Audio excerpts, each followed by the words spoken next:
Hey ladies, I know it's been a while since I posted a video, so I just wanted to show you guys a few new styles I got and just a little quick run through of how I apply them.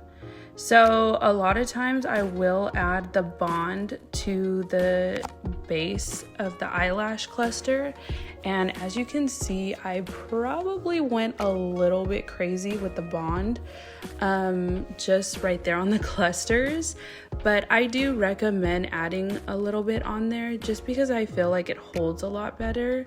But you guys, I did go a little bit crazy with it, so don't do that.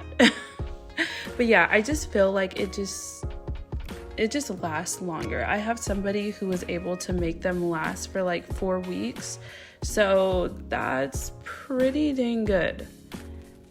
So yeah, I mean, as you guys can see, these should only take about 5 to 10 minutes, and you guys, it literally looks like you went to the salon and got them done. Like, look at that. Wow. Bomb.com. So just stay tuned, watch the rest of the video, and check out the new styles that I am dropping